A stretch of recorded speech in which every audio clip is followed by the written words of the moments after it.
Welcome back to the Daily Poem here on the Close Reads Podcast Network.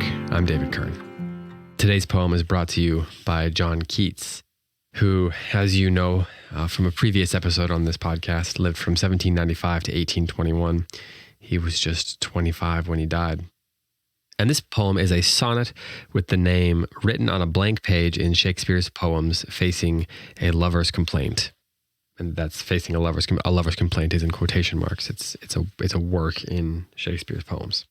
I'll read it and then I'll give you some background on it and a few thoughts. Bright star, would I were as steadfast as thou art, not in lone splendor hung aloft the night and watching with eternal lids apart, like nature's patient, sleepless eremite, the moving waters at their priest-like task of pure ablution round earth's human shores, or gazing on the new, soft-fallen mask of snow upon the mountains and the moors.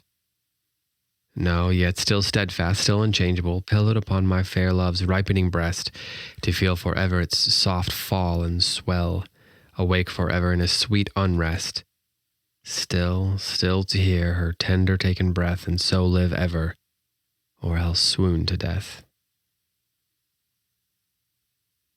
So it's appropriate that this was a poem that was found in Shakespeare's poems, because this is a Shakespearean sonnet. And one of the things that is customary of a Shakespearean sonnet is the turn after the octave. It's also called a volta, V-O-L-T-A.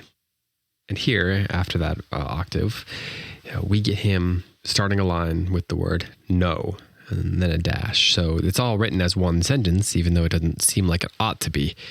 But the idea clearly shifts. In fact, the way he's using the image, the metaphor seems to shift. He's saying, I want to be steadfast as a star. But one of the things that's interesting is that he's saying that the star is watchful, watching with eternal lids apart, like nature's patient, sleepless eremite, or gazing on a new soft-fallen mask of snow upon the mountains and the moors. No, not like that, but yet still steadfast, still unchangeable. This is a poem that he wrote for Fanny Brawne. There's some contention about exactly if he started writing it before he met Fanny Brawne, who he ultimately was engaged to when he died, or if it was written for her after they had already met. His friends and the people that knew him afterwards seem to have contended about that. If you've ever seen the movie Bright Star, it's about John Keats and Fanny Brawne, and the name of the movie is obviously taken from the first line of this poem, or the first two words, rather. But what he does here is really interesting, because it's a romantic poem, but it's also a poem about passivity. It's not a poem about passion, if you will. It's about resting. In this case, resting next to or with the one whom you love, but doing so, feeling that person's breath forever, awake forever in a sweet unrest. So there's this sort of irony about it that's going on here. It's an unrest that is sweet because by not falling asleep, I suppose, you feel oneness with the person who you are in love with the beloved. And the stillness allows you to hear her, quote, tender taken breath, and so live ever. That in hearing, in experiencing, and breathing along with that person, you live forever. It's certainly a beautiful image. The idea of breathing along with someone leads to some sort of eternal connection or union. What you should do is you should go hug someone and then try to breathe along with them. It's not that easy. Kids, you should try to do this. If you have a brother or a sister, give them a hug and then try to match your breathing to them, or do it with your parents or whatever. It's much more difficult than it seems, I think. We all have our own ways of breathing, and so it creates a challenge when you try to breathe exactly like the other person.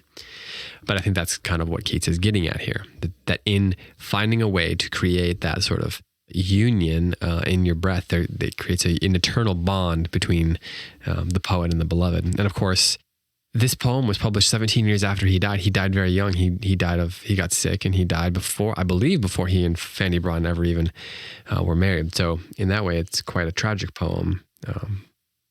And one wonders if he anticipated that at the time. But anyway, one more time. Let's read through this one more time before we go for today.